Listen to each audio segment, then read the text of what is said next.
네, 안녕하십니까. 김 선생의 서울 이야기를 지내는 강사 김효입니다. 이번 시간에는 세종대로와 서울광장에 대해서 말씀을 드려보도록 하겠습니다.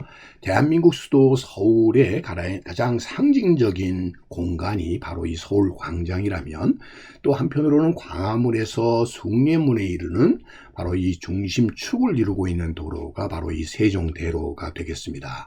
자, 이 세종대로와 서울광장이라고 하는 것이 조선시대 이래로 쭉 유지되었었던 공간은 아니고요. 지금 보시는 지도에서 보시는 것처럼 중심되는 통치 공간이 되게 되었었던 것이 바로 이 경복궁과 그 앞에 있는 육조거리가 중심이 되었었다라고 보시면 되겠습니다. 자, 이렇게 통치 공간으로서의 육조거리 남쪽 지역은 황토현이라고 하는 것이 이런 나드막한 언덕이 자리 잡고 있어서 남쪽으로 가는 길 자체가 존재하지를 않았었다는 것이죠. 그러다 보니까 조선시대의 수도 서울의 이 도로라고 하는 것은 대단히 폐쇄적인 도로 구조로 되어 있었고, 중심축은 이렇게 동서로 이루어지는 중심축으로 이루어졌었다라는 점이 되겠습니다. 그래서 황토현으로 남쪽으로 가는 길이 막혀 있다 보니까 결국 이 언덕배기를 동령동 혹은 황토마루라고 이렇게 불리워지게 되었던 것이고요. 그래서 그 중심 도로망은 이 육조거리에서부터 이 동서로 이어지는 이 운종가로 이어지는 쪽으로 도로가 날 수밖에 없었던 것이고요. 그러다 보니까 현재의 이 황토현 자리는 지금은 이렇게 대로가 뚫리게 되어서 그 흔적이 없어져 버렸습니다만, 일찍이 황토마루, 황토현, 동령동 등의 명칭으로 불려졌었던 언덕이 이 남쪽으로 자리를 잡게 되어서 보시는 것처럼 황토현 터라고 하는 표지성만이 그 흔적을 우리가 엿볼 수가 있겠고요. 일부 그 흔적으로 들을 수 있는 언덕이 지금 성공의 주교자 성당으로 넘어가는 이 고갯길이 바로 이 황토현의 흔적을 오늘날 우리에게 유추해주고 있다라고 보시면 되겠습니다. 한편으로 들을 수 있는 것이 바로 이 지도에서 보시는 것처럼, 그러다 보니까 육조거리 앞이 이렇게 막혀 있다 보니까 운종가를 따라서 광통교를 통해서 숭림으로 가는 이렇게 도로가 꺾일 수밖에 없었다는 것이죠.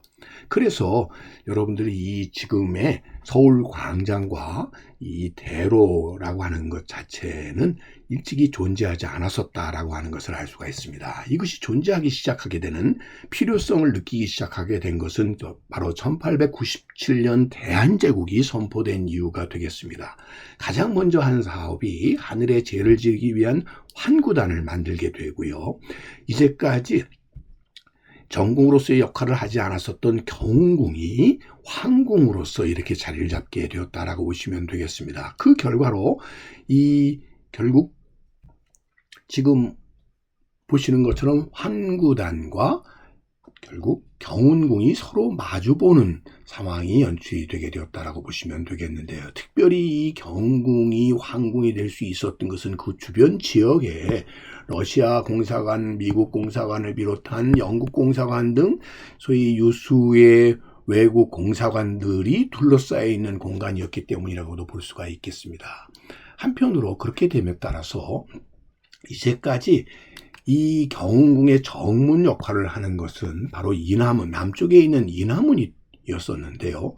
이제 환구단과 마주보는 이런 상황이 연출이 되게 되면서 중요한 문으로서 자리를 잡게 된 것은 바로 이 이남문이 아니라 대안문이 그 중심 기능을 하게 되었다라는 것을 알 수가 있겠습니다.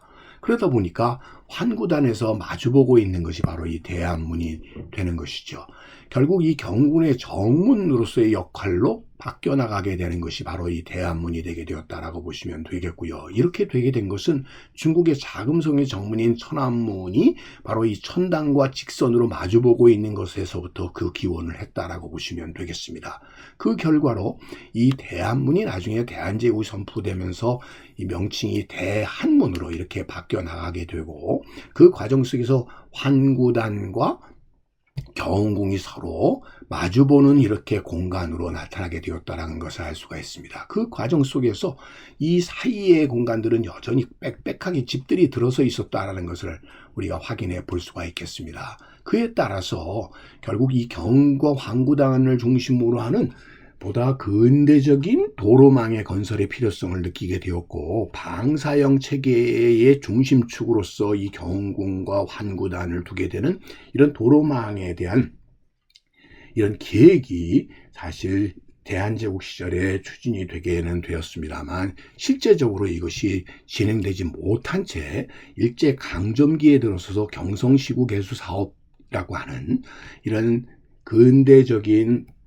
개방적 도로망의 변화 과정에서, 특히 가로축으로 중심으로 되어 있었던 조선시대의 이런 도로망을 남북축으로 이루어지는 이런 도로 체제와 더불어 순환도로로 이어져서 결국 이 개방적 도로망 체제로의 구축이 나타나게 되면서, 그 과정 속에서 경복궁과 더불어 6조 거리로 이어지게 되는 새로운 도로망이 나타나게 되었다라고 보시면 되겠습니다. 자, 이런 도로망이 지금 노란 선으로 표시되어 있는 이 도로망이 구축이 되게 되면서 남북의 축이 이루어지게 되고, 이 과정 속에서 일제강점기에는 남북축을 중심으로 해서 용산에서부터 소위 조선 촉북부로 이어지는 이런 남북축을 간선도로로 삼게 되었고, 이런 과정 속에서 서울 전역을 순환도로로 이어지는 이런 식민도시 경성의 개방적 도로망 체제가 갖추어지기 시작했다라고 보시면 되겠습니다. 자, 이런 체제 속에서 소위 경복궁의 과문으로부터 숭례문에 이르러지게 되는 중심도로 축이 건설되게 되었다라고 보시면 되겠습니다. 그래서 1930년대에 이 과문이라고 하는 이 지역이 조선 총독부가 들어서게 되면서 식민지 통치의 중심축으로 이렇게 자리 잡게 되면서, 흔히 태평통이라고 불려지는 이 중심도로를 중심으로 해서 일제강점기에 통치체제가 마련이 된 기관들이 이어지게 되면서 대로화되게 되었다라고 보시면 되겠습니다. 그래서 이것이 1970년대 태평로로 이어져서 오늘날의 이 중심도로로서 이어져 내려오게 되었다라고 보시면 되겠습니다. 한편 이 오늘날의 서울광장이라고 하는 것은 일찍이 이 황제 즉위식이 이루어지게 되는 이 환구단을 중심으로 해서 사람들이 모이는 광장의 역사가 시작이 되었고, 3.1운동과 6월 민주화운동의 중심 공간으로 자리 잡게 되어, 특히 2002년 한일 월드컵 기간 동안 길거리 응원의 중심지로 부상을 하면서 서울의 중심 공간으로서 이렇게 시민들에게 받아들여지게 되었고, 그것이 계기가 되어서 2004년도에 서울광장으로 이렇게 정식 개관하게 되었다라고 보시면 되겠습니다. 그 결과로 오늘날까지 서울광장이 이렇게 자리 잡게 되었는데, 이렇게 되게 된 것은 일찍이 1914년에 이 자리에 경성일보사가 처음 만들어지게 되었고요. 이 경성일보사 앞에 광장이라고 하는 것이 이루어졌던 것이고, 이것이 1919년에 고종 황제의 장례식이 이루어지게 되었을 때 그 중심적인 공간으로서의 역할을 담당하게 되었고, 이것이 만세시의 역사로 이어지는 하나의 계기가 되었다고 보시면 되겠습니다. 그 이후에 이곳에 경성부청이 자리 잡게 되면서 조선 총독부와 경성부청을 연결하는 중심축이 형성이 되게 되었다라고 보시면 되겠습니다. 자, 그래서 이런 모습으로 결국 자연스럽게 경성부청 앞에 이렇게 넓은 도로가 형성이 되게 되었고, 이런 속에서 결국 남산 중심으로 이루어졌었던 조선의 식민 통치 기구가 결국 이 태평통을 중심으로 하는, 세종대로를 중심으로 하는 이렇게 중심축으로의 전환이 나타나게 되어서 1930년대만 하더라도 이 분수대를 갖춘 넓은 광장 조성이 이렇게 계획되기에 이르렀었다라고 보시면 되겠습니다. 그래서 지금 보시는 것과 같은 이런 중심 도로를 중심으로 하는 이런 광장의 구조 체제가 갖추어지게 되어 오늘날 이 세종로와 태평로가 합쳐져서 세종대로라고 하는 중심 남북축의 도로로 이어져 왔고요. 소위 2002년 월드컵 때의 시민들의 소위 응원 공간이 서울 광장으로 가게 되는 하나의 계기를 이루어 오늘날 너와 나의 서울의 중심 공간인 서울 광장으로 이어지게 되었다라고 보시면 되겠습니다. 오늘날 서울의 가장 상징적 공간이 되고 있는 이 세종대로와 서울광장의 역사는 바로 이런 과정들을 통해서 소위 그동안의 서울의 폐쇄적 도로망에서 개방적 도로망으로의 변화 과정 속에서 자본주의 도시로서의 변환의 하나의 상징적 공간으로 오늘날까지 자리 잡게 되었다라고 보시면 되겠습니다. 오늘 이 시간에는 세종대로와 서울광장에 대해서 말씀드렸습니다.